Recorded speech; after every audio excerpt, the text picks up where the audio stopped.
Afterword, Edge of Nowhere. This was a novel written almost entirely on stolen time stolen between wash loads, while stirring the pasta, and between vacuuming different rooms. It was stolen from my dog, poor Timmy, from mealtimes, from gym workouts, and from television, movies, reading, and generally relaxing. Mostly it was stolen from sleep. I averaged 4 hours per night for almost the entire 3 months of this exercise. But that's not the full story. To understand the genesis of this project, I have to take you back to the 80s, to the heyday of the Hunters and Collectors. I became a fan of the Hunters and Collectors fairly late in the piece. It was 1986 when I first heard their song Say Goodbye, and I must say I found it confronting. The driving bass line and drums were unnerving, and Mark Seymour's anguished vocals seemed to pierce my flesh, grab my spine, and shake it. It would be true to say that back then I didn't like the song at all, although I love it now. But while I didn't like it, I was also mesmerized. I knew I had to keep an eye on this band. By 1989, the Hunters, as they were nicknamed, had released an album that would have a profound effect on me. I would often hear Ghost Nation as I trained in The Cage, the former heavy weights room of the University of Western Australia gymnasium. I was a full 20 kilos heavier than I am now, and doing some fairly serious powerlifting, although I was still the smallest guy tolerated in The Cage by far. The gym rats typically tuned The Cage's tinny transistor radio to stations that played alternative music, RTR and Triple J. Back then, alternative took the form of grunge and metal. I guess the guys felt something more upbeat or commercial wouldn't suit the effort needed to push out that extra 500-pound squat. But thankfully, at least one other alternative band was featured heavily by those stations, the Hunters. And as a result, Ghost Nation is an album I have come to associate deeply with that gym. Its grimy surfaces, broken and rusted equipment, the smell of iron, and decades of dried sweat, constant swearing and grunting spit cobwebs, broken fans, fist holes in old blackboards, and a general overdose of testosterone. Of course, the 3 biggest hits from the album were the ones to get the airplay: Blind Eye, When the River Runs Dry, and The Way You Live. Of the 3, the last affected me the most. It seemed to offer a real pearl of wisdom. Only you can change the way you live. By 1991, I had become a prosecutor and general government legal counsel, with a caseload that was running me into the ground. The law likes to do that to its young practitioners. It tries its damnedest to burn you out just as you're starting. At the same time, Star Trek: The Next Generation had become very popular on television. Storylines often focused heavily on the holodeck and transporter room. Inevitably, I started to wonder what it would be like if I could duplicate myself to manage all the work. These idle thoughts combined with my memories of the Ghost Nation album to give me the germ of an idea, a Mitty-esque satire where someone managed to change the way he lived through the use of a kind of transporter device. I guess I like the concept of changing yourself physically as well as mentally, inherent in the reprinting process I'd conceived. Of course, back then computers were in their infancy. I had access to a Windows 1.1 computer at work. It wasn't exactly sophisticated. The only real technology that would allow the transfer of information remotely was the facsimile machine. I wondered if electronic data could be sent by fax from one destination to another and be printed into a physical form, my nascent idea of 3D printing. So during my Christmas vacation in 1991, I idly penned a scene in which a young lawyer watched his uncle choke to death at a Christmas Day barbecue. The idea was that this uncle would be reprinted, of course. While it was written very differently to my present novel, I no longer have a copy. The events were more or less the same. Sadly, I had yet to learn the basics of storytelling. I remember my draft was very prose-heavy and very light on dialogue. Basically, it sucked. So I shelved the whole concept pending some education. Besides, I didn't have time to write anyway. Not that I have any more time today. Back then, the story was to have been titled The Fax Man.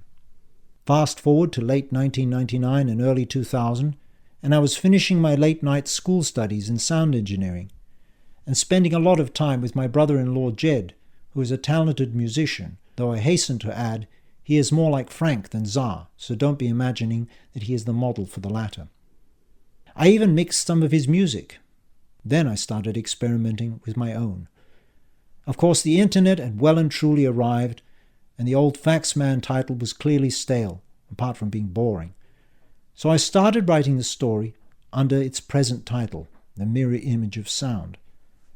That's when I wrote the first half of Chapter 1, Blind Eye, up to the end of the scene where Dan, Brad, and Justine have lunch at the fictional Peking Palace. The writing in this part of the chapter remains largely unchanged from that time, so if you notice a change in style after that, you'll understand why. The first bit was written 15 years before, when I was about the same age as my alter ego is in the novel. The main difference was the name. Back then I called my lead character Martin, as an homage to one of my best friends who struck me as the kind of guy who would typify the character after his transformation at the end, although not at the start. Then I let the project go into abeyance. Inertia and procrastination resulted in the written work sitting unchanged on a backup drive for 8 years or so. During my writing hiatus, my musical experimentation resulted in the song Good Enough for You and all its various remixes, which I included on my 2002 EP Edge of Forever. These tracks were always intended to be part of the story arc for The Mirror Image of Sound, the constituents of the EP submitted by the people to Fungus Records. Yes, I'd envisioned this all those years ago. In 2004, I wrote and recorded Yoda, which was also intended to accompany this novel, i.e. as the initial song that caught the attention of my alter ego and the record company. Rather abruptly on Christmas Eve 2008, I decided to turn The Mirror Image of Sound into a blog. I guess I thought it would force me to write regularly. More importantly, I had long envisaged the project as an online, real-time, multimedia exercise, complete with accessible sound files. And it seemed that technology was finally catching up to my vision, although it has only really got there in the last couple of years. I realized that people would inevitably assume the character was me anyway, a lawyer in Perth with an interest in sound engineering. As fate would have it, my other non-fiction blogging took off in a big way, and I didn't have enough time to devote to The Mirror Image of Sound. I only managed to finish the opening chapter, Blind Eye, and write the first 2 installments of the second, The Way You Live. That was in early January 2009. Then I put the whole thing on ice once more. On Christmas Eve 2013, I thought that enough was enough. So I promoted the whole story to the present day. I decided to run counter to all the usual literary conventions of avoiding reference to dates, current affairs, etc. Instead, I was going to embrace the present. The fact that the Hunters and Collectors happened to reform for their final ever tour just as I was restarting this project was just a happy coincidence. So I made a pinky promise with myself. I was going to finish the novel by April the 1st, 2014. What followed is the madness and mayhem of trying to write a novel in a ridiculous time frame and after work hours. All I had were the titles of my favorite 12 Hunters and Collectors songs. I arranged them in an order which seemed to suit the general story arc I had in my head, and away I went. For the foreword and this afterword, I have used further Hunters and Collectors song titles, namely a 13th from my favorite songs, Edge of Nowhere, a title performed at the Perth concert on March the 30th, 2014, Talking to a Stranger, a title from the Hunters' 1984 album, The Jaws of Life, Holding Down a D, and one from their final studio album, Juggernaut, True Believers. I'll admit to many moments of crisis, many feelings of utter desperation, and a frequent sense of reaching a dead end. This was made all the more difficult by my decision to write and publish in real time, with very little editing and very little revision. Essentially, the plot was set in stone after each installment. There was no going back. But every time I felt I'd written myself into a literary corner, I remembered Tom Robbins' words, put on your suction caps, and write yourself out.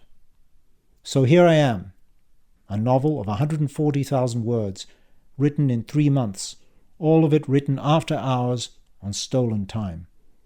This means the novel was written after doing real work, for as many as 10 hours per day, after I'd spent quality time with my wife and children, albeit not with my poor dog Timmy, after I had discharged my domestic duties, and after I had taught weekly martial arts classes and done my own training. Whatever time wasn't stolen from sleep comprised time on the bus, on the toilet, on aircraft and at airports, in hotel rooms and in cafes. I wrote anywhere, anytime, any place with anything, laptop, tablet, smartphone, or even just a napkin. What have I learned? I've learned that when it comes to writing, you can't wait to be in the mood. You can't wait for inspiration, you just have to write. Trust me, no matter how frustrated, blocked, uninspired, tired, and generally crappy you might feel, you'll end up writing pretty much the same stuff. Yes, it might take a little bit longer and feel a bit more like pulling teeth, but you'll be writing, and the end result will be indistinguishable from your inspired best. In other words, you might feel precious about your craft, but the page doesn't notice or give a damn. And don't say you don't have time. Steal every spare moment you have. That's what I've learned. True believers. Here are some excerpts of reviews. Dan is much nicer in real life, Sean B. Bro, don't use your real name for this stuff. What will our relatives think? Author's brother. Who is this Kylie? What happened to Maureen and the children? Author's uncle. Dan's bloody book. Author's sister-in-law. Holding down a D. Dan Djurdjevic is a full-time writer who lives in Perth, Western Australia, with his wife and 2 daughters. He is a former lawyer, a lifelong traditional martial arts teacher, a sometime radio talk show host, the Combat Sports Hour on 91.3 Sport FM, an award-winning blogger, a sound engineer, a guitarist, and a singer-songwriter. Dan is the author of 4 novels and 1 compilation of short stories. He's also written a best-selling martial arts textbook. Further information about Dan can be found on his website, www.dandjurdjevic.com.